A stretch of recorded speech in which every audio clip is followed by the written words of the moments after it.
In a small town where the mountains climb,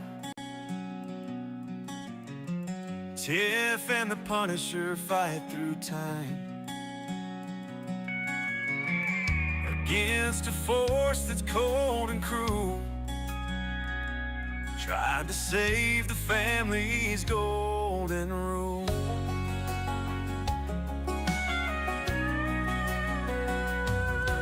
In the snowy reach of Alaskan nights,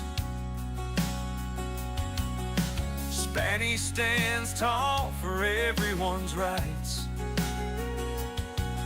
with the Constitution as her guiding star, fighting for justice no matter how far. They won't let our families break, holding strong for justice's sake. With every word and every stand, they fight for the freedom of this land.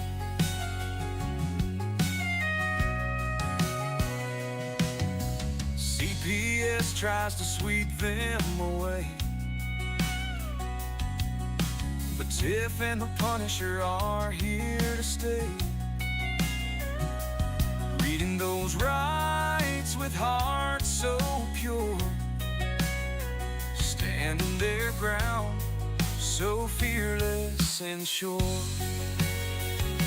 Spanish voice echoes through frozen air. For every family, she's always there, with a heart full of fire and a mind so clear.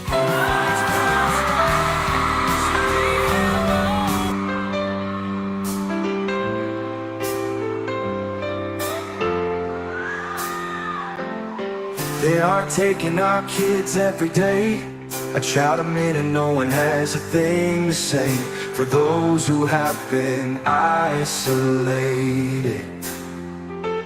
Don't be worried, you have a voice today. So listen up everyone, here is the story.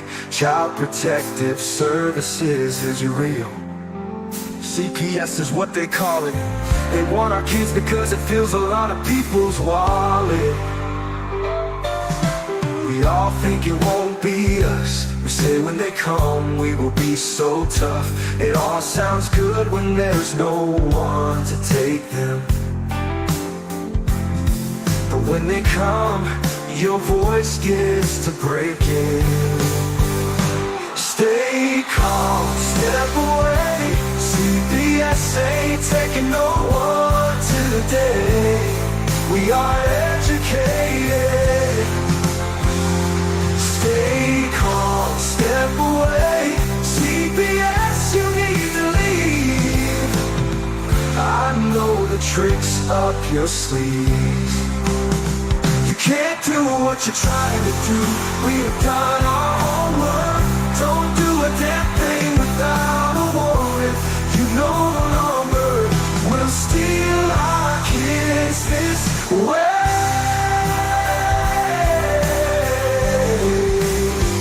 Tiff and the Punisher have come for the calling. They are giving us the CPS warning. Their voice is loud and clear. We stop losing our kids this year. Tiff wants to fight the entire planet. She is tired of our kids being taken, god damn it. She's been fighting CPS for 30 years, bringing children home from this disgusting mess. The Punisher is screaming out loud, abolish CPS and tear it down. I want all our kids to come back. Look at all those kids' pictures held up like thin tags. Together we are stronger than we need. We will tear down CPS with high speed. We will do so much being together. Birds of a feather flock together. So watch out CPS, here we come, picking you one by one. We promise to bring back the family and prosecute the caseworkers unhandily. So give us back the kids you have taken. Tiff and the Punisher sending you all on a vacation. The one with bars in the windows, and the only games you play are old Nintendos. Corruption in courts, here we come. We won't stop until it's done. You judges need to learn what you stand for. This is Tiff and the Punisher Warrior, and we cry out to all of you out there. We need support for a cause that many don't care. All children are being stolen way too often. So CPS, we plan on doing the stopping. Stopping.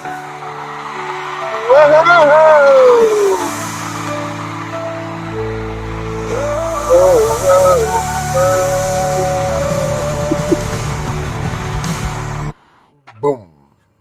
What up, Tiff? Hey, how's it going? Oh, it's good. I just made it back from mother duty. I was taking care of thy mother, she had that throat surgery where they cut her neck open and took out a piece of, I don't even know what the hell it was. I didn't even know things like that could exist in us. Oh my. 3-inch long piece of thing in her artery here. So she's been on a kick about being healthy, and I guess we should probably try to do that too, especially with the kids thing and everything. But she wanted me to bring it up, and you heard her talk about it earlier too, the Yuka app. But she sounds like this. Because her tongue's all swollen, because they had to mess with her nerve on her tongue when they did this surgery. So her tongue is about this big now, so her mouth is not good. But she wanted me to bring it up, and you too, the Yuka app, which is an app that tells you all about how good foods are and are not for you, and it goes beyond the normal. And this is not a plug for them, guys. This is for my mother. Believe it or not, this is not like a paid advertisement. This is just free for them. But it goes above and beyond, and her concern is, like I used to love Fig Newtons. As a matter of fact, the other day I went to Cumberland Farms, and I bought, they had a 50% off bin, and inside of there they had Fig Newtons. So I'm like, oh, sweet. So they're like $1.74 for the sleeve of them. And I'm like, oh, man, this is perfect, because nothing in the store is less than $5 anymore. So they're like, hey, I got a case of 20 of them over here. You want to get those? I'm like, certainly. So I bring them to my mom. She shows me it. It's a 4. It ranks 4 to 100 on the Yuka app. And, like, you read it, and it says 10 deadly carcinogens or something along the lines of that. Like, I won't even touch the thing. It makes me sick to look at the box now. Before that, I'm a fat man happy in a dream. And now I'm scared to death of this damn thing. So it was crazy. Yes, please. Thank you, Benny. Thank you very much for that one. And also, don't forget, check out my book. And Tiff and I's book is on the makings right now also, but mine is right here for now. Stay calm. CPS is coming. That's the link. But check out that Yuka app, guys. For real. It'll make my mom happy, and she's probably sitting there going, "Dan, shut up about my mouth right now." I can hear her yelling from her house. So sorry, Mom, but I had to. I wish we could have her call in and talk just so we could hear it, because it's pretty funny. That's what I've got so far today. How about you, Tiff? What you got going on? Well, she asked if RFK about RFK. He is going to Senate now, so he should be confirmed in the next day or so. Oh, good. Hey, there he is. Monkey man. You gonna say hi? Here he is. What's up, buddy? How are you? No,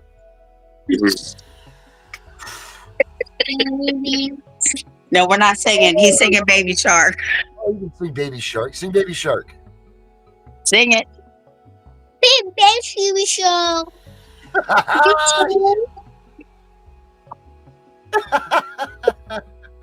Yes. That's Good awesome. job. Good job. Stuff, he's a man. Okay. How you doing, bud? You been good today? Yeah, his cough is bad though. Okay, high five. Good job. Good job. Good job. Yeah. So yeah, man, touch some stuff. Bring some buttons in. Papa's calling. So all you gotta do is bring up the Papa word.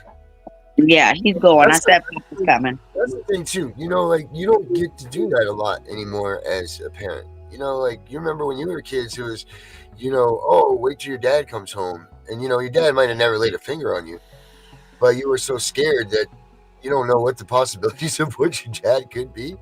You know what I mean? So you're like, but nowadays, if you try to pull that shit, someone could call CPS.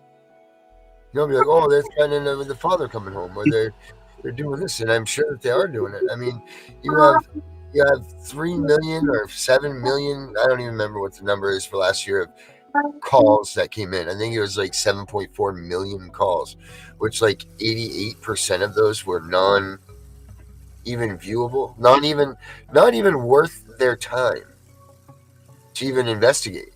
So, okay, that leaves us with 400,000.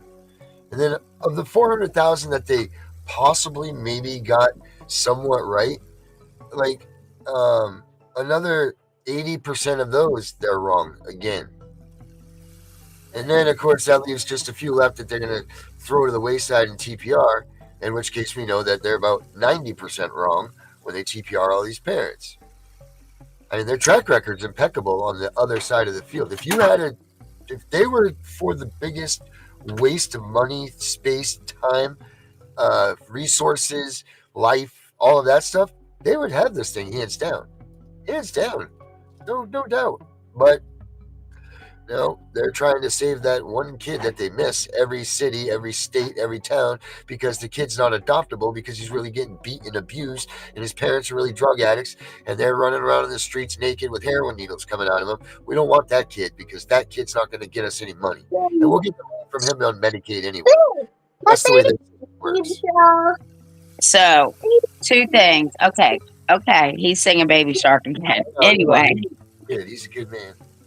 So I opened my news app this morning, and here in Virginia, a grandmother, an aunt, and an uncle. Okay, thank you. Good job. Good job, buddy. Bye. Say bye. Bye, buddy. I'll see you later on at the end of the show. Okay, go see Papa. Go at the end of the show, bud. I think this little boy was 5. He was between 5 and 7. Him and his sister, they were biracial, just like my little grandsons. The parents dropped them off with grandma, and grandma, the aunt, and the uncle have now been charged with murder because they starved this little boy to death. I said, this, here in Virginia, this is where CPS should have intervened. Yeah, of course. They're not going to, though. No. How many calls did that family get on them? I don't know. I couldn't even read it. Once I saw that the little boy died and he was starved to death and physically abused, I couldn't read anymore. I saved it, so I'm going to go back and read it. But the other thing is now, so I think it was Saturday. A customer came over and her little boy is in the same class and rides the same bus with King. So I'm like, well, tell him, to come on in. We start talking. She's an adult protective service worker. Oh, come on. An APS. Swear to God, she subscribed to our channel. Oh, good. Welcome. Thank you. Anyway, so I'm talking to her, and she tells me one job she will never do is CPS.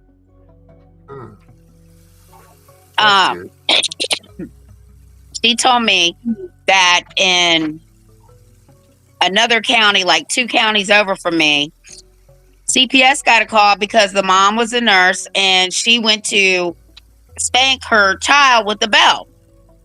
And the belt buckle hit him on the eye. She sent him to school anyway. Yeah, well, that was their own fault.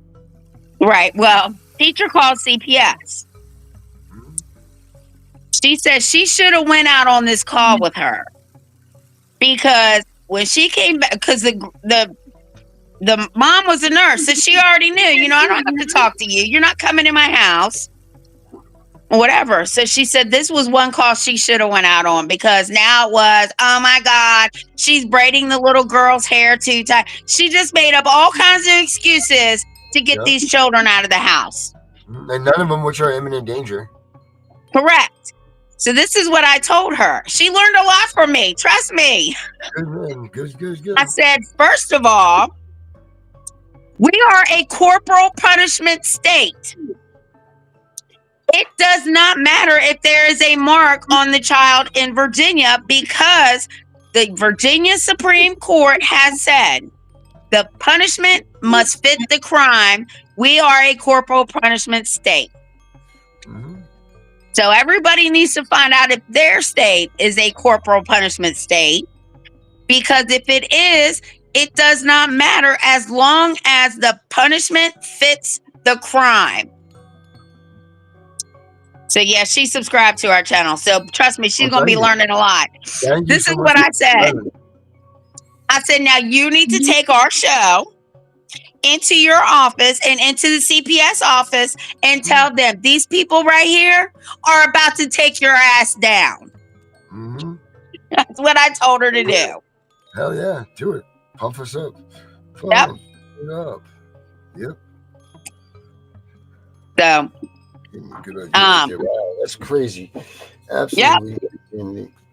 I mean, how many people out there that are in here right now with us? Like, look up in your states and find the most severe story of abuse and neglect that you can find in the paper where it says CPS missed it again, and look in that article and see how many times people called about that situation. I guarantee you, it's more than once, more than twice, probably more like 10 to 15 times, and they'll say, "But yet no one responded," and then they'll get into the whole. Busy caseworker, like all this stuff. Nah, it's not it. It's not it at all. They don't got it. And just look into it, see what you can come up with, because I'm going to guarantee you, you're going to find in each one of them, it's going to be a bunch. I know that kid up here in, what is the name of the city it was in? Doesn't matter, but it was Baby Maddox, and they said over 43 calls went in to CPS to help this poor boy be saved, and they didn't do a damn thing for him. And 13 of which were from the doctor's offices and all of this stuff. So they didn't even report in on that shit. They didn't even come and see it. They didn't even come close to it. It's just a horrible, horrible, horrible thing. And we're on track. We are on track, Tiff. Oh yeah. Oh yeah. Oh yeah. It really breaks my heart, right? Like, somebody knew something was going on. If he was between 5 and 7, that child was in school. Mm-hmm. Or was supposed to be anyway. I think I posted it on my Facebook page today because I wanted to write, and where was CPS for this child? Nowhere. Exactly. Scoring the goods, tainted goods, not good enough for, just not good enough. It's awful. That's the people that they're supposed to be out protecting. But those are also the people, if you gave a little leeway to the whole "it takes a village" concept, that would not exist in the town any longer. Once the men of the town got word that one of their little ones were being assaulted like this and being handled like this, I believe that the men in the town would come mob this shit up, and they would take care of the business themselves, and that little kid would never be touched again. And not only that, that kid would be treated like a prince or a princess and be treated like a victim that he is or she is, not like the way CPS does it, tearing them away from their safety net, throwing them into a dungy office building or to a stranger's house that they don't know, to be left alone there. I mean, this is just disgusting. What they're doing to the kids, how they're doing it to the kids, and the why isn't even there. The why is this. The why is the simple fact of money, people. There is no other why other than the fact that they are making billions and billions of dollars off of kids being stolen, kidnapped, all of that stuff from our right here in our own houses in this good old U.S. of A. Well, I posted it on my Facebook, so if anybody wants to read it, it's on there. If you follow me on Facebook or you're a friend on my Facebook page, I post all kinds of stuff like that because it just pisses me off that they want to come and take kids that are not being abused and neglected, but they leave the ones behind that really are, and those are the ones that we need to save. Mm-hmm. That's it. And I'll say it again. If people are worried about what we're trying to do on any aspect, like what about the bad parents are going to come back and try to take their kids or whatever or what have you, they're not going to come back, people. The people that really truly lost their kids, they're the ones that are unrepairable, didn't want them, put their kids in that disgusting filth, shithole mess situations and all that. They're not coming back for them children. You don't have to worry about that. So whatever happens with the system, and if we can, God willing, get this thing to work so that people can get their kids back, because of certain, angles and things like that. God willing, we can do all this like we're planning on, and hopefully having it done one day in our lifetimes. But maybe that will be enough to help at least the little kids that really need the help now. Like it'll open up the doors so that these little kids that need to be treated like princes and princesses will finally get their shot at it. I hope, because those poor kids are just being put through such a ringer, and the statistics show it. Statistics clear as day show what's happening when you remove children from their homes. Uh, so. Oh yeah, look who it is. Look who it is in the background. See that? Did you see who was commenting to us? No, but who? Gunner was saying hello. Oh, hey, Gunner. Um, well, and let me tell you about the school and corporal punishment. I do not give anybody permission to put their hands on anything that's got my blood running through it. I will take care of it. You do not need to do that. Right. Um, Agreed. but some parents are like, handle it there, which that's your choice. But even my grandsons better not get nobody better put their hand, or my whole family's going to be on the 5 o'clock news. I'm telling you. I don't doubt that. You will need the bail money. There's no doubt. No doubt about it. I'm surprised that we don't see more. I'm not condoning it. I don't approve of it. Um, did it made me feel a little warm and fuzzy on the inside, maybe.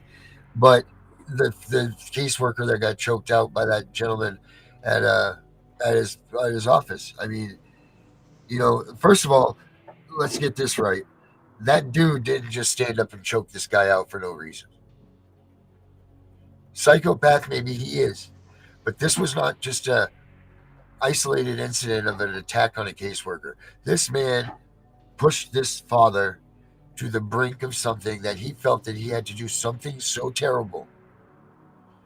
Like whatever was done to him was so bad that he was willing to do the ultimate thing in this. The one thing you can't do in this world anywhere is murder another human being, and this guy was pushed to that point to do that on camera even. So he had time to think about this. He had so much anger and resilience, not resilience, but you know what I mean, animosity, all this stuff built up in him, and he waited to do this on live TV in an open building to grab this guy and choke him to death. He didn't just say, I'm going to do this today. What happened to that father? What did they do so terrible to that father that pushed him to that point? Those are the questions that need to be asked. Why? What are they doing to these parents? What are they pushing these parents so close that they're willing to break the law? They're willing to, other than the fact already that you've kidnapped their children. And you sit in their face and go, blah, blah, blah, blah, I got your kid, boo, boo. Other than the fact that they're already doing that shit. But What are they doing? What are they saying to these people that pushed them to that point? You know, when I saw that at first, I said that this can't be real. It was real. Yeah, The very dude real. talked to him and he gave him a chance to explain himself. Yeah, And the social worker wasn't explaining himself. And personally, I don't think I would have killed him, but I'd have whooped his ass. I'm going to tell you right now, I'd have went to jail. yep. Wouldn't be the first time. Nope, it Yeah, sure won't.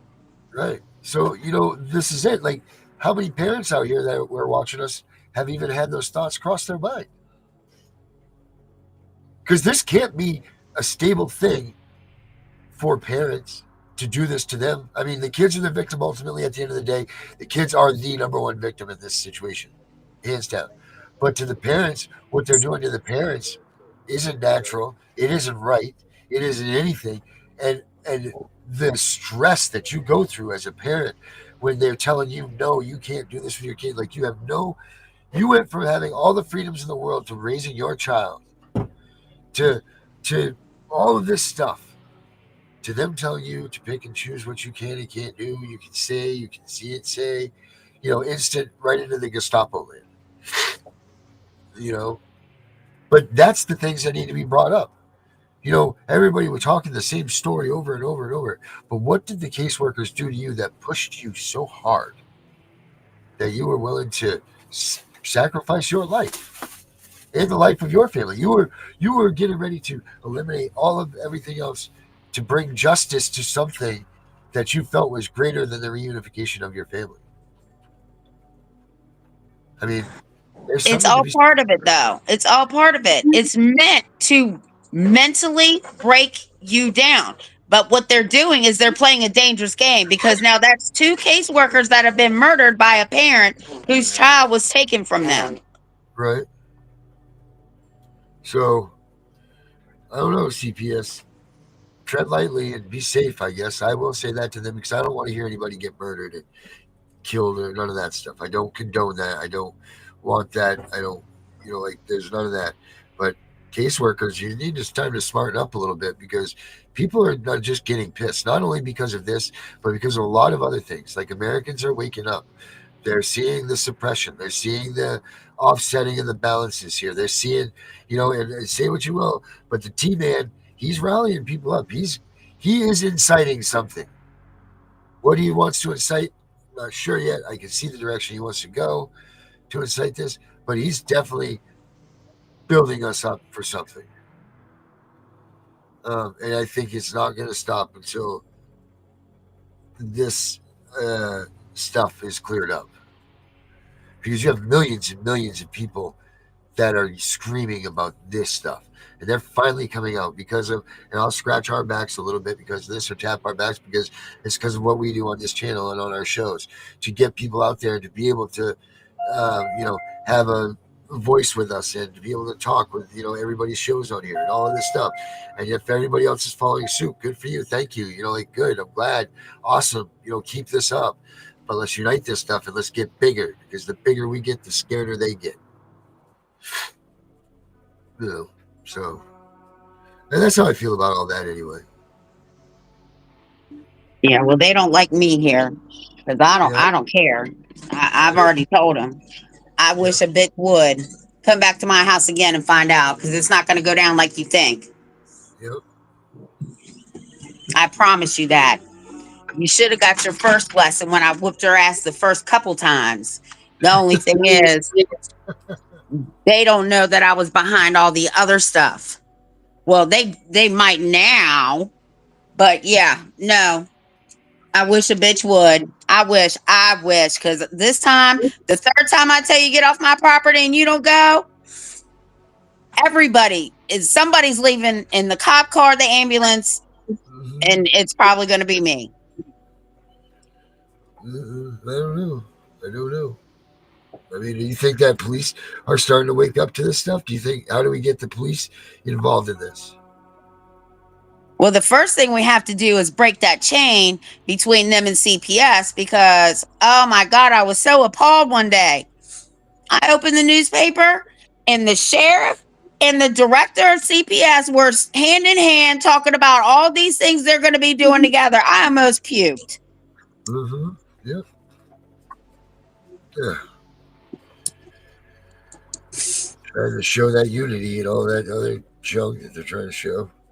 Yeah, but they won't look at me when I'm out at like Juneteenth events. They won't Yep. even look my way. They see me and yeah, yeah, Right. because I'll put your ass on blast. I don't care.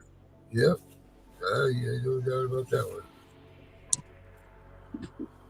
No doubt about that one. Oh, I mean, do you kind of hope sometimes when you were dealing with them that they would arrive just so you could just? Yeah, but they're not coming. They already know. Once you come to our office, please. And not only do they know what I'll do to them, they know they know who I will run straight to. And they don't want to deal with him either. Yep. Andre the Giant. Yeah. Um, So so plus the sheriff's department's already been told they better not come on my property unless they have papers to serve. yep, we have that too. Ben's, well, maybe Ben. The sheriff's department is supposed to be our last line of defense. Why is it? Exactly. Why is it that they're coming to their aid and to the rescue of these kidnappers, of You these people? you know who is a good person to ask that to? The crazy citizen. Ask him why. Yes. I wonder if you know what? Where is he? Let's see if we can get him. He might be around for a moment. Let's see if we can get the angry citizen in here. Because if I ran for president or not president, sheriff, we would not be backing up CPS. You get your ass beat, you get your ass beat. I mean, that's the job you chose. Spade's a spade, right? That's right, an eye for an eye. Yeah. You want my kid? Come and take it. All right, hold on. Let me give him a call. I'll be right back. Hold on.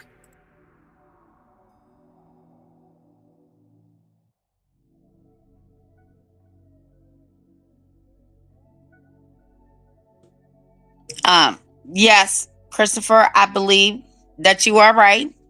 Um, they're all evil. They all drink from the same water cooler. And until more people start getting a backbone and standing up to these people, this shit's going to continue to happen. A couple of voices. Well, there's more than a couple advocates out here, but we all need to stand strong together too, whether we like each other or not. We're all the ultimate goal is to keep kids out of foster care and keep them from getting money that should be placed with the family, even in kinship, versus a foster home with a stranger, traumatizing these kids because 80% of our prison population have had problems with CPS or CPS interaction.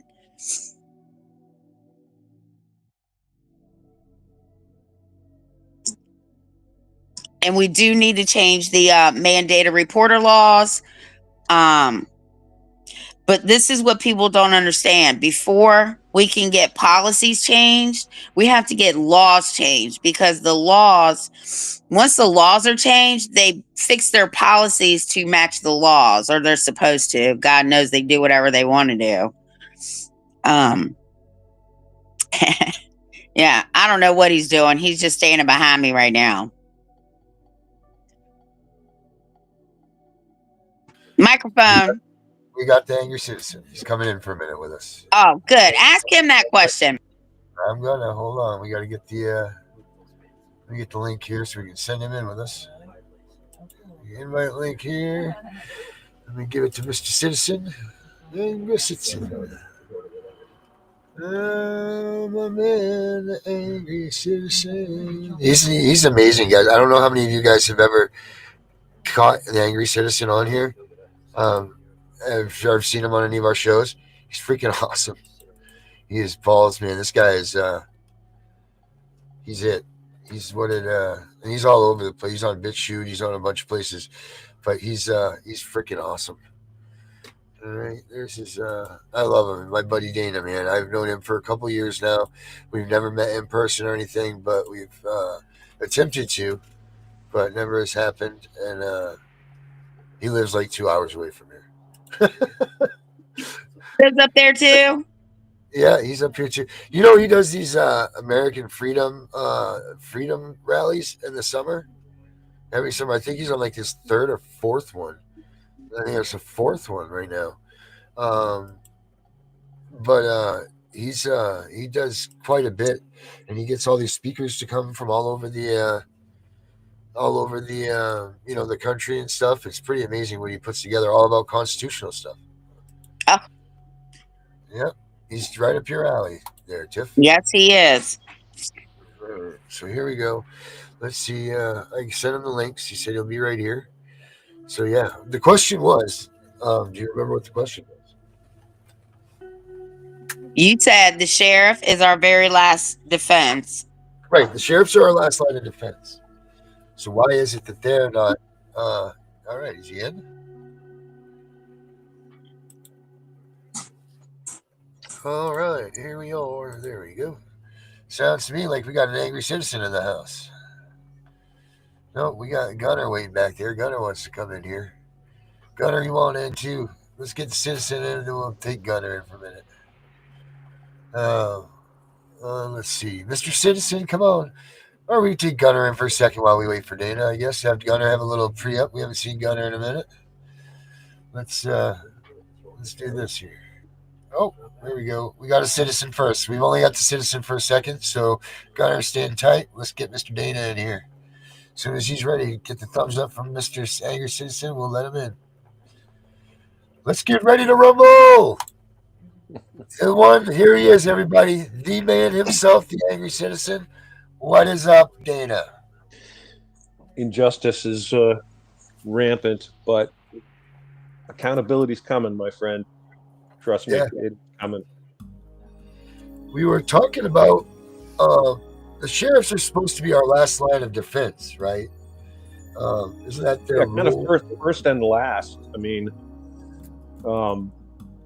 when people talk about police, most people don't understand what the word police is actually comes from policy, and police are actually policy enforcers. That's why you hear them frequently when they're accused of misconduct. You will hear them say, well, we'll check our policy. And in our country, we like to pretend that things make sense and that things are legitimate when they're not. So we like to pretend that it's okay for them to break the law because they say so, and we don't want to, infringe on their ability to serve and protect by telling them they have to follow the law, but they do. And there's a lot of controversy about and misinformation out there about where they got their authority, because the only law enforcement authorities that we, the people, have sanctioned are the sheriffs, and that's because they're locally elected. They're elected by the people of their counties, and they're accountable to the people of their counties. And the governors of each state have the jurisdiction over the sheriffs. So they're answerable to us. And yes, they are the supreme law enforcement authorities in their counties. A lot of states have managed to fool both the people and even the law enforcement communities into thinking that the sheriff's powers are limited. Like Massachusetts is famous for this. They say, oh, well, we passed these statutes or whatever that limit the power of the sheriff, but they don't have the authority to do it. See, so those are not legitimate. The sheriffs have the authority until we, the people, change it, which, at this point hasn't been done. So the sheriffs do have authority, and they are responsible to we, the people. And, for the most part here in Maine, we're actually pretty lucky. Our sheriffs are good people. As a matter of fact, a few years ago, the forces of the Take Away Your Rights community wanted to impose a mandatory background check on all firearm transfers here in Maine, which sounds good at face value. Okay, we don't want bad people getting guns. I get it. But if you loaned a gun to a friend, even to your brother, tell your brother says, I'm going duck hunt. Can I borrow your shotgun? Yeah, here you go. You just committed a crime. You'd have to both go to a dealer, fill out a background check form, and get approved and pay a fee for this. It was ridiculous. Now here's something really telling, folks. The Police Chiefs Association, keep in mind, the police chiefs are political appointees. See, they're not elected by we the people. The politically motivated Police Chiefs Association came out for this. They like this stuff. They love to infringe on your rights. The sheriffs of Maine literally put together a TV commercial called Sheriffs Oppose, and risked political fallout to come on and speak out against this idiocy.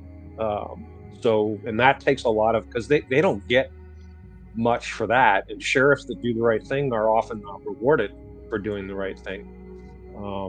We're pretty good here, and there's sheriffs in other states that are speaking out.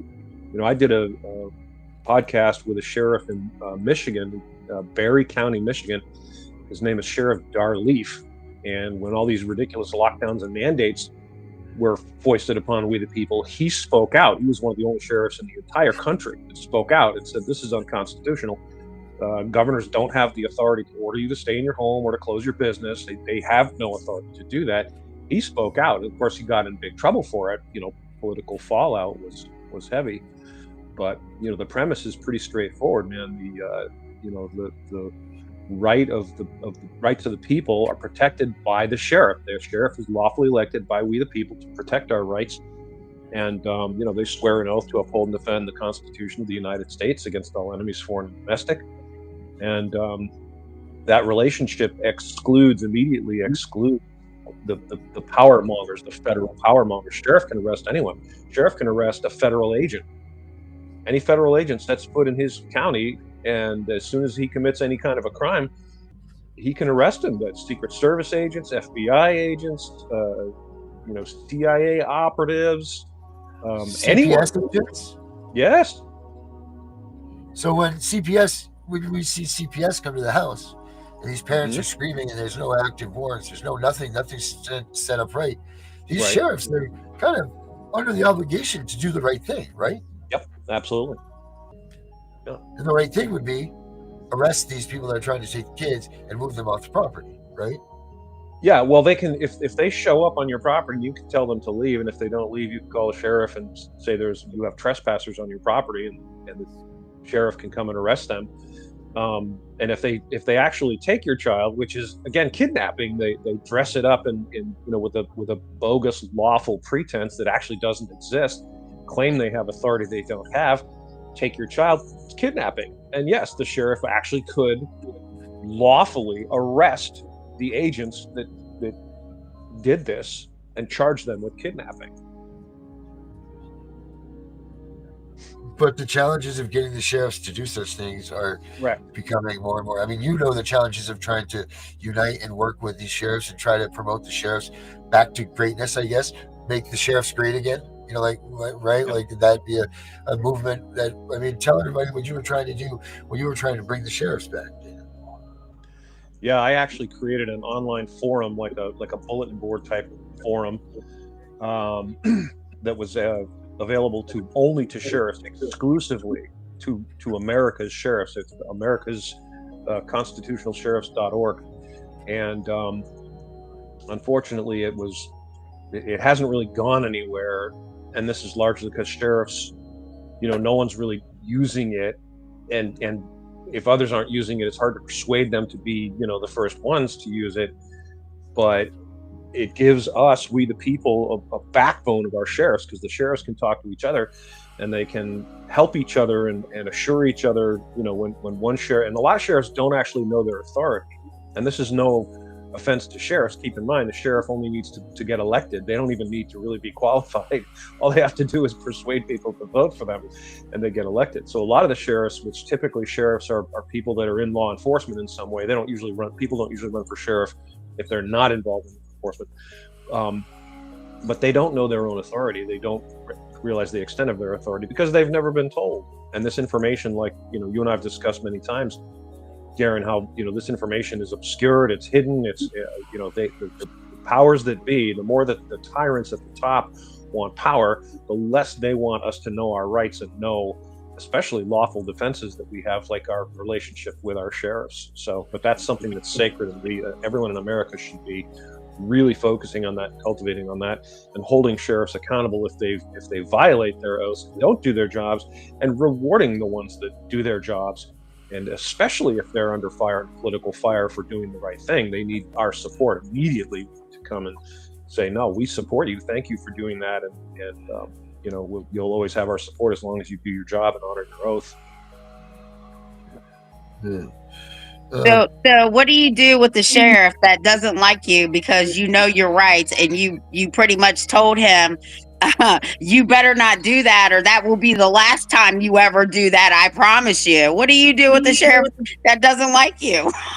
You know, it's the same answer with a lot of things. What do you do about tyranny is basically the question. You know, it's very broad, and yes, it applies, you know, to sheriffs as well as to every other you know, person that has any kind of power or authority, and those are not necessarily the same thing. So it's power and authority, but either way, you know, you're subject to the influence of that person. If they're some person that has power, has authority, what do you do if they just go, you know, I'm just going to do what I want, too bad? And that's a tough question, because you have to, the most important thing is to know your rights, know the law, and know how to talk to them. You're going to eliminate a fair amount of tyranny, because right as soon as they realize that you know what you're doing, you're not just going to be an easy victim of their tyranny. That will set them back. But in extreme cases, if, you know, they're just going to pursue it, then you're left with basically lawful remedies, which are things you pursue in court. And we're in trouble in court because our courts are wildly corrupt. So that's not friendly to we the people. It's friendly to the courts. Are all corporations. For those who don't know, they're private corporations. They're Dun and Bradstreet numbers. They're for-profit corporations, and a lot of them more or less openly kind of adopt the maritime law stance. And this is why they speak in terms of legal instead of lawful. You've heard the phrase the law of the land. There are three kinds of laws. There are laws of the land, there's laws of the air, and there's laws of maritime, which is the sea. And their shenanigans are partly based on the fact that they adopt maritime law and imply that it's valid when it's not. We're on the land. Maritime law has no authority over us here on the land. So this is all, you know, there's no easy answer. There's no easy solution, because, you know, you're in their territory. There's a lot of resources out there. There's a lot of people out there who are teaching common people their rights. So it's our duty as Americans to take advantage of these resources and learn our rights, you know, help each other, teach each other. There was actually a law passed years ago that required teachers in our schools to teach the Constitution. They don't do it. They ignored the law, but the law does exist. It was passed. They don't do it because they don't want us to know our rights, especially if you have a child and start bringing that child up in an environment where right at the earliest age, they learn the law, history, the Constitution. They become almost impervious to tyranny. And that's not what the tyrants want. They want you willing, subservient, helpless sheep, bound to do what you're told, so that, because that's the essence of tyranny. They want power over you. So you got to learn your rights, know your rights. You got to know how to talk to them, and publicity is the key. What happens between you and any corrupt official, if no one knows except you're not going to get any support. But the more people that know about things that happen and object, and this is something, you know, I've talked to you many times about this, Darren, how people always say it won't work. As soon as you present any path, any course of action to them, first thing they say is it won't work, it won't matter, you know, your voice doesn't make a difference, blah, blah, blah. This is not true. Okay, my voice alone, I can't call Senator Angus King right now and say, hey, I want you to do this, and have him go, oh, okay, I'll do that. You know, obviously. But if every single person in Maine calls Angus King, and I mean every single person, it's like 1.5 million people in Maine, every one of us picks up the phone, calls Angus King, and says, we're very angry because the state of Maine's Child Protective Services, so-called Child Protective Services, is a criminal organization. We want them to be completely audited head to foot. We want every single child that's been taken from their parents found, located, and accounted for. If any children are placed in harm's way by any agent, that agent is a criminal and deserves to be arrested. If everyone in Maine asked for it, it would happen. That's the key. And if you're being, subjugated in any way by a tyrant, no one knows about it. There's no influence. There's no pressure on the powers that be. But if you have, 1,000 people, 10,000 people, 50,000 people all aware of your situation, and you put a petition online and you write letters and you make phone calls, your chances of getting some sort of lawful resolution go up dramatically. And if you know the lawful processes to follow, you're almost certain to find some sort of remedy, because they have a very difficult time ignoring the law. They'll try to get around it. They'll try to skirt it. They'll lie to you. But if you get them, for example, we've talked about affidavits, and you write an affidavit, their choice then becomes they're either going to try to deny what you're saying in the affidavit, or accept it as a fact, which is proven if they don't rebut the affidavit. And then they know they don't have a leg to stand on in court, even if it's a corrupt court. These victories can be won. They're just very challenging. It's very challenging to do it. So do you think with this new administration, things are going to change in CPS, Yeah. child support, yeah, absolutely. all the corruption, courts? Yeah, once they get the big fish fried, which is what's going on now, we see the whole Doge thing, which I find it ironic that people are so upset about Doge when how are you upset about removing government waste? Who is upset about let's not pay for USAID, which is just a slush fund money laundering operation with billions of dollars we're sending to the Ukraine, to fund their war, while the people in Western North Carolina are living in tents and FEMA's doing nothing. Who would object to this, right? So I'm seeing these things on a daily basis. I am seeing these things done, and the progress, the things that are being done, obviously in the favor of we the people. So as long as that continues, I'm going to be on board and supportive. And eventually, once we start getting the really important stuff at the top nailed down, we start working our way down to the more, less significant but still important things, including, all of the agencies like CPS that are guilty of fraud and corruption and wrongdoing. And yeah, it's going to take some time, but I definitely see it happening. The trick is to get involved. Like the more people get involved, the faster and more effective these solutions will be. I've told Darren, we've talked about this many times, how I don't have all of my quests that I've been pursuing. I've not really been affected personally. I didn't have a business. I was not ordered to shut down my business during COVID. My child hasn't been kidnapped by CPS. I wasn't told I had to wear a mask. I was never told I had to get a shot or lose my job. But my rights are yours. So if it happens to you and I go, oh, well, that's not happened to me, so I'm not going to worry about it, then someday it might happen to me. And then you will be very excited about jumping in and helping me out and saying, well, even though it's not his problem isn't my problem, but we need to help each other. And if we do that, we win, because there's way more of us than there are of them. These people work for us. They are our servants. They work for us. We are paying their damn salaries. We have every right to expect accountability, transparency, accountability. Most of all, you're either doing the job and doing it right, or you're not. And if you're not, you're going to be held accountable. And sooner or later, it's either going to be you're going to get fired. At the very least, you're going to get fired. Okay. At worst, you will be in jail. I am not kidding. I'm not messing around. It was serious as a heart attack, because there are enough people now that are mad that once we all start kind of working together smoothly, which I hope to see happening. It's been a rough road. People, especially people that are in this so-called freedom movement, are very territorial. A lot of them are really kind of seeking fame and fortune. They want to be cool. They want a cool brand. And so, they're not very cooperative sometimes, which is really a shame, because if we all just, dropped our petty disputes and started working together, we would see progress very quickly. But I think we'll see it. It's just taking longer than I would like it to, much longer than I would like it to. Yeah, and you're right.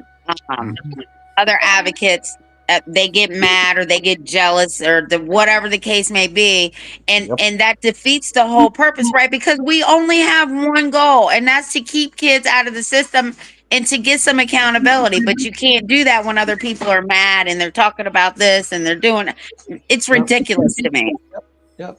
I've had a few disputes because, as Darren is aware, I'm pretty straightforward. I'm pretty blunt. I just speak my mind, and I've had disputes with people because one phenomenon. I will reach out to someone. I meet people through other people and so forth. I'll reach out to them because I have an idea or something I want to buy them, whatever. And I'm not pushy. I'll call them up and I'll say, hey, can you do me a favor? Just get back to me when you have a minute. I just want to touch base with you on something. There's people like Darren that will call me within a day or two. My phone will ring and be Darren. Hey, what's up? And there are people that will conspicuously ignore me. And then if after 3 days or 4 days goes by, which in my world, if someone calls me and says I need to talk to you, I'll usually get back to them within a few hours, at worst within a couple of days, So if 3 days or 5 days or a week goes by and I haven't heard back from this person, it's pretty obvious that they're blowing me off. I mean, I'm sorry. That's just the straightforward truth. And I'm only asking these people for literally we'll say to them, I want just 5 minutes of your time. I'm not asking you to plan a wedding. We're not flying to the Bahamas. I just want to talk. And here's something funny too. So I have this phone and I'll get a text from someone and they'll start asking me questions or it's a somewhat detailed thing. And I'll say, hey, can I call you? Now think about this. And if I want to call Darren right now, I push a button on my phone. It has Darren's name on it. It takes all of about 5 seconds for me to call up that button and push it. Much, much less time than it would take me to type into Darren. Hey, Darren, can we talk? Right? But these people will be like typing. I'll get a text from them and say, I can't talk now because I'm at the swimming pool with my kids. I'm like, you just typed in a message. It would have taken you less time to just push the button and say, yo, what's up? You really can't talk right now because you have time to type. You're typing, right? This is the kind of BS that I'll get. And a couple times recently, I've pointed out to people who have kind of jerked me around that they've done it. Of course, they both got mad at me and, told me. And then I always get I'm busy. I have chemotherapy. My mom's dying of cancer. My dog died, whatever. Just to make sure I know what a jerk I am because I said, hey, it's been 5 days. I left you a message 5 days ago. Are you going to get back? They want to make sure I know that I'm being really difficult and I'm very busy. I have things to do. I'm on vacation with my I've got stuff to do. That's what I got. I'm on vacation with my family. I've waited a long time for my vacation. Dude, I didn't ask you to stop your damn vacation. Just push the button on the phone. It just verify.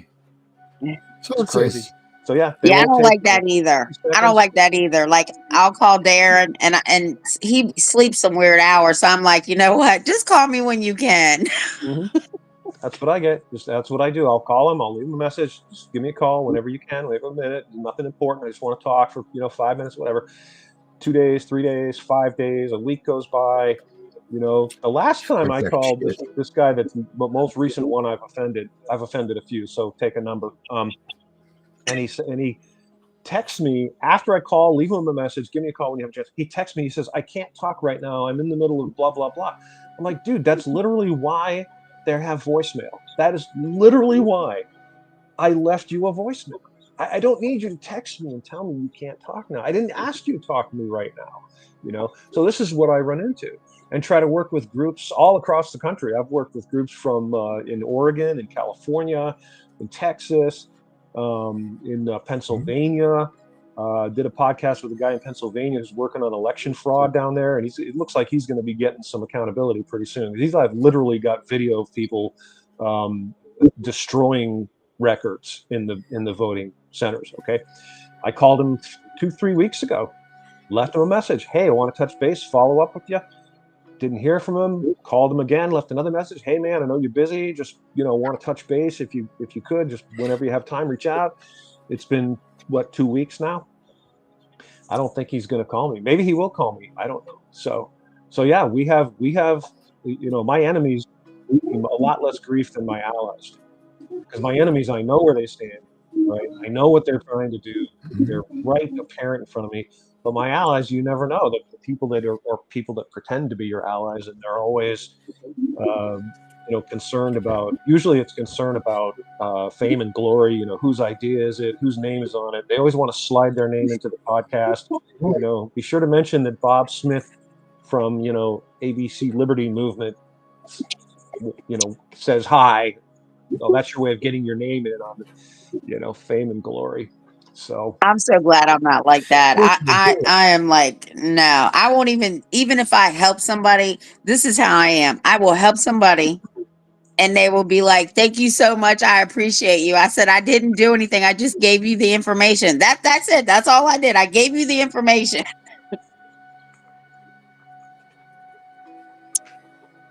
Yep. Information givers. Oh, yeah. Dana, what you ever met? Is he still back there? Gunner's in there. You know what? Let's introduce you two together. I bet this is might as well do it on this show. I don't know if you have a couple more minutes, Dana. We're gonna wrap up here in a second. We got Gunner sitting back here. He's ready to come out. You two would have a blast together. Let's roll. Gunner. Well, who are we gonna piss off today? Can you guys hear me? What you got, buddy? We hear you. We can hear you. Okay. I'm trying on a new headset here. In spirit of the B-29 bomber and what we're getting ready to do to CPS. So going down that history, if you know anything about the B-29 bomber, it is the one that they had sent 2 planes, and that Japan had completely underestimated the power of the American people to think they only sent 2 planes to drop 2 atomic bombs that gave and put a second sun on their flag. Guys, that's what we're looking to do. So in the spirit of that, the headphones kind of new. And Dana, I love some of the topics you brought up there. One of the ones that especially is the fact that do you know why a sheriff's deputy is posted at the courtroom as an officer of the court? It is to keep the judge actually honest and to make sure the judge is actually following the Constitution, and is a deputy stationed there to hold that thing. So if a deputy has the power to actually even arrest a judge in the middle of a trial, if they witness firsthand experience of a constitutional crime, they are not being taught that. Nope. There's the other thing, the power of the sheriff. Absolutely. The sheriff has a ton of power, but understand too, a lot of these sheriffs are tied in with state, federal money, this and that. Hey, if I want that state money, I got to behave and listen to the state, which is why most of these sheriffs are actually working for CPS, because they've been told by the state when it comes to a child case, the law enforcement is to step to the side and call CPS in, even though they have no power whatsoever to arrest or do anything else, let alone literally even investigate. That power is not even given to them by the Constitution. As a matter of fact, because the state has done this, the state has actually committed an act of treason, because they're interfering with the duties of a duly elected sheriff and its staff by the state. The sheriff is supposed to represent your counties. They're supposed to be the one that stands there between you and the government. And do that. And that is completely changed. And a lot of this, I'll go back to, this is because of our Chevron doctrine. Everybody became professionals or experts in their things. So they got to pick and choose what they wanted to. And there was no accountability. And this is not the way we were intended to live. It's very unconstitutional. And a lot of the sheriffs out there, a lot of the sheriffs out there will not get involved in situations just because they don't want to risk political fallout. So I'm not saying it's okay. I'm not justifying it. I'm just saying a lot of them are, in fact, knowingly really not doing their jobs. And that is unfortunately true, especially in certain specific states. But a lot of them just want to stay under the radar. They won't help you, but they won't hurt you. They just, which is really almost as bad. Just like doing nothing and letting it happen is really not cool either. So now, investigating a lot of states too. A lot of states have got child abandonment laws, which are usually in some states they're Class C felonies in a lot of states. Now, when CPS comes in and says, here, sign this plan, signing over your children, technically you've just been coerced into a felony. And the funny part is the places that it happens, especially here, is a sheriff's deputy actually sits there, watches them do this, but does nothing. But then here's the trick. This is the big scam, the pyramid scam. CPS comes in, coerce anything else to get in to sign over your kids, anything. Then CPS, when you do that, then goes to the criminal court, to the ADA. This is the corruption of the system, and presses charges against the parent for child abandonment, and then goes back to the family court judge and says, now we want full custody of it because they just picked up a felony. It's a scam. Every bit of it's a scam. Yeah. Well, wait a minute. They didn't disclose in that contract when I signed that I was committing a felony. But there was a sheriff's deputy sitting right there and watched the whole thing. How come they did nothing? Because they've been given specific instruction. Listen, this is deputies I've heard tell me personally, because we've been instructed not to interfere with CPS. Mm-hmm. So you mean you're not, why don't you arrest the CPS officer when you watch them do it? Why don't you arrest the CPS officer when you watch them make that Fourth Amendment violation for an entry? Every entry requires a court order or a warrant. Where is it upon all the entries? But yet, where's the proof? On their fax system. Yeah. Your state's fax system for CPS is a criminal record of what they've done, proving. Here, it shows that you reported you entered the home. Where's your warrant or court order? That's a Fourth Amendment violation. Multiple counts. And we can do this all across the nation. Yeah. And your question a moment ago was, I realized, sort of semi-rhetorical, why aren't they doing these things? And we know the answer. The answer is because they don't get held accountable.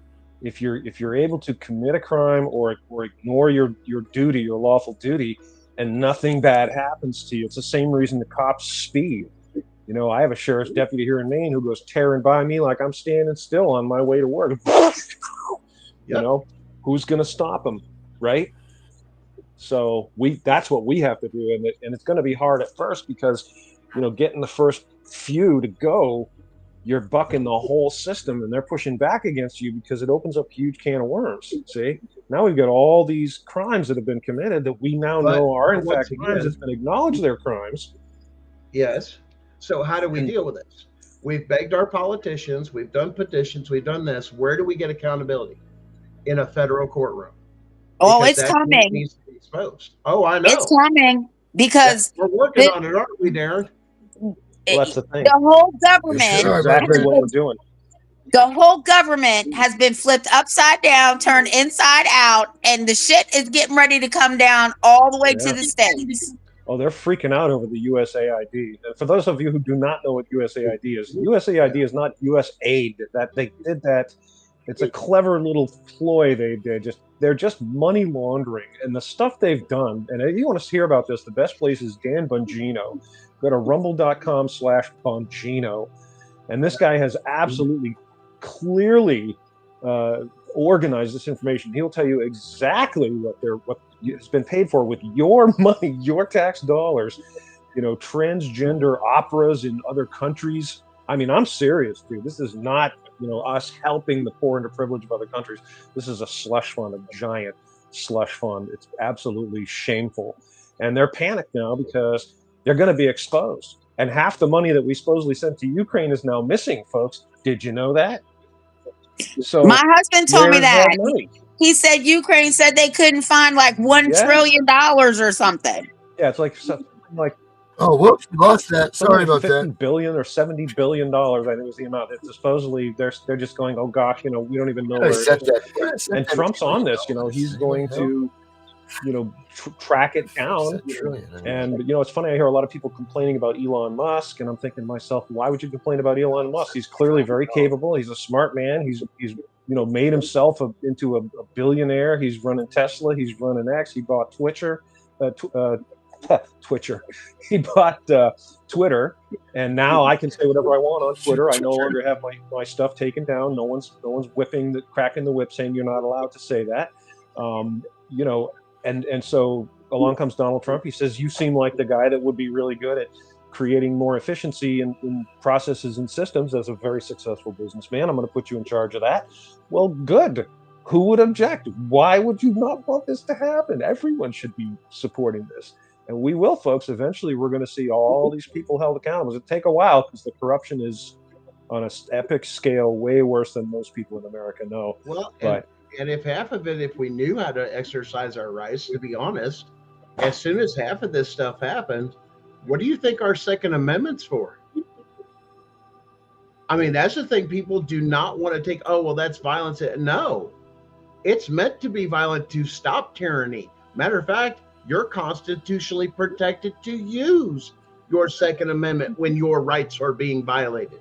You can sort out the rest. I got hard evidence, and all I did was stand up. Why? They came into my house. I don't care if they're the cops. I don't care if it's a DCS worker, CPS worker, or anything else. You enter this threshold, your job title and your immunity is gone. yeah, Without a Sans warrant.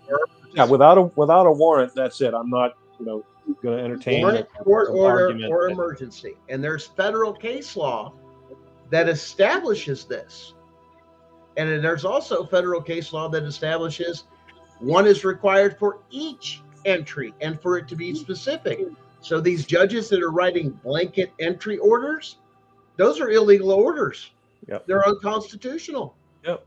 And judges can be impeached, folks. There is a process. And again, a lot of folks out there have no idea how these work. That's deliberate. They don't want us to know how they work.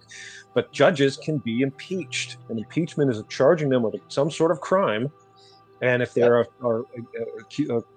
that proven that they are guilty of that crime, they're removed from office and they can be punished, criminally punished, including jail. So, and that's what we should be doing. Let's point this out also. Mm-hmm. Even in your CPS case, if you mention in the court, here, let's point this out, that, hey, they didn't have a warrant or court order and they came into my house, and that judge or magistrate moves on beyond that. Please understand, they lost jurisdiction as soon as you brought it up in court, because that's a federal matter, but they continue to go on and sweep it under the rug. Yes. That's a felony by that judge. Yep. That is true. So, and if you see, we managed to get one or two of them charged, you're going to see some momentum swing, folks. Believe me, because you'll see all the other ones will fall right into line. Darren, don't I have an airtight case to do just that? Seems to be that way, my friend. Oops. But you know what? We don't like to put anything out on blast, just in case. Hey. But it seems like we're gonna be going down that road. Oh, we're gonna play fuck around and find out, Gen X style. You gonna play? That's my motto this year. I told Darren that. I said my motto for 2025 is fuck around and find out, and try that shit with me. Oh, the amount of people that are aware of kind of like what's going on with me. There's so many that want to jump on board, these advocates, these attorneys, and all these other people, especially with this, because there's so much meat and potatoes. Let's put it this way, Dana. If they fucked up every way they could, all the way from illegal entry, forgery, perjury, and I have all the evidence to prove all of it. Nice. On top of, they tried to come after me for child support when I had an existing contract with my ex-wife on my divorce decree. State can't interfere with private contracts, and they tried to. Then they put it on my credit report without having a contract with them. That's fraud. That's crazy. And that's just to get it. So, Dana, so overall, what needs to be done so that we can get the sheriffs on board with this whole thing and about them with CPS and what they need to know? How do we educate? Well, contact is important. Yeah, we need to get with Dana. Like what I did was I sent the sheriffs in Maine a letter. I introduced myself. I told them what I'm trying to do, and I just said, I'm a constitutional American, and I know that you, when you were elected, you swore an oath. And I hope that you are someone who's committed to keeping your oath. And I'm trying to foment a positive relationship between we, the people, and you, our lawfully elected sheriffs. And that alone counts for something. Just making the contact and letting them know that that's your mindset is important. And writing letters and making phone calls, people say it doesn't matter. It does matter. It's hard work. It's like panning for gold. You stick your pan in the water, you pan a little bit, you look down, there's no gold, you go, well, that obviously is not working. That's not how it works.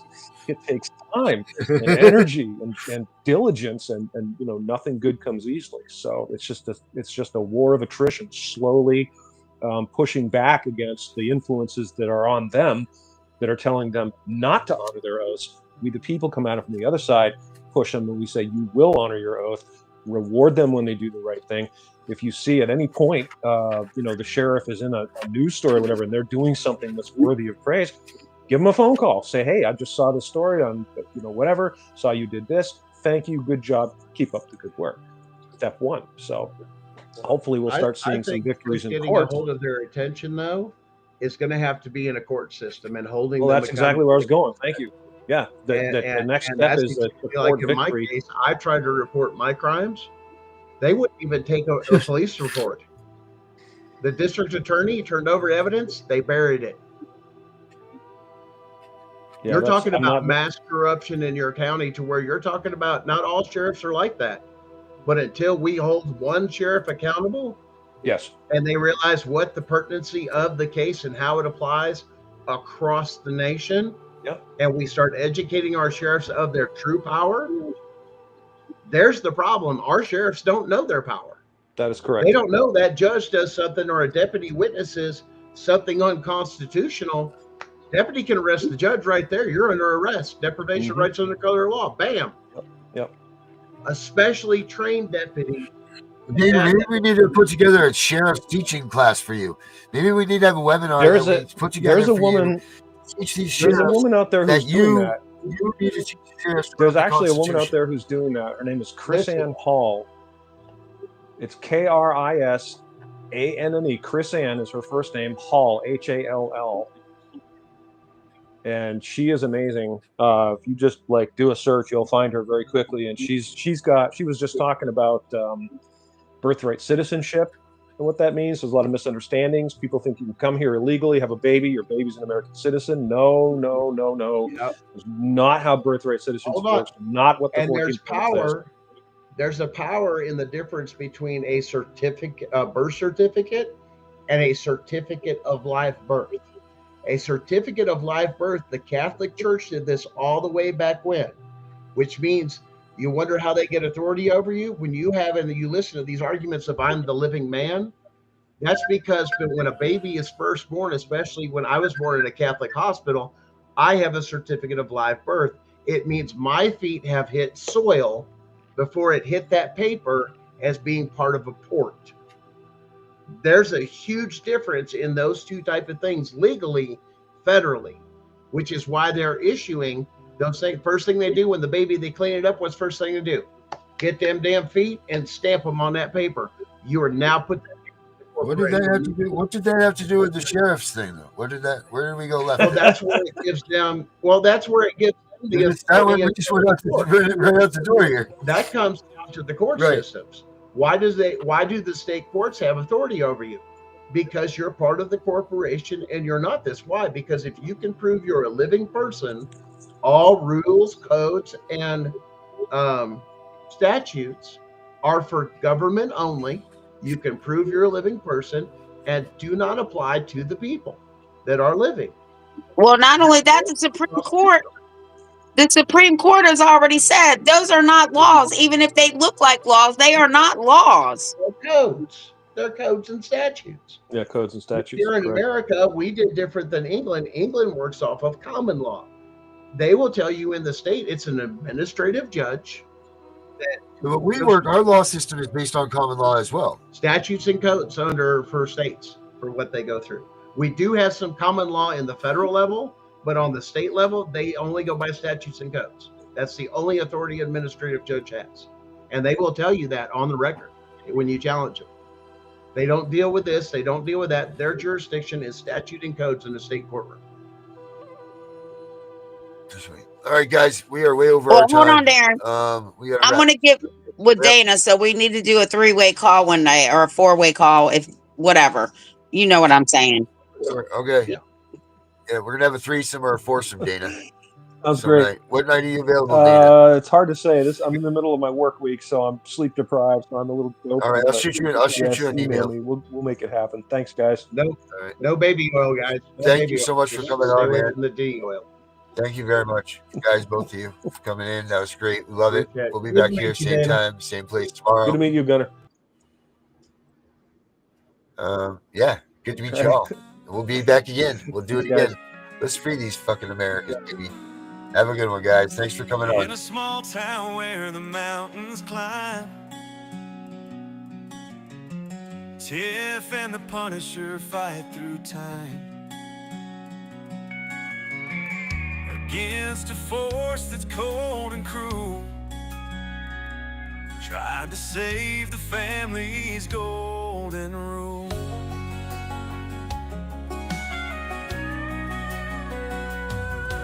In the snowy reach of Alaskan nights, Spanish stands tall for everyone's rights, with the Constitution as her guiding star, fighting for justice no matter how far. They won't let our families break, holding strong for justice's sake. With every word and every stand, they fight for the freedom of this land.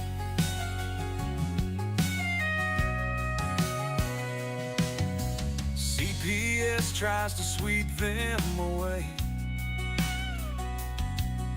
but Tiff and the Punisher are here to stay,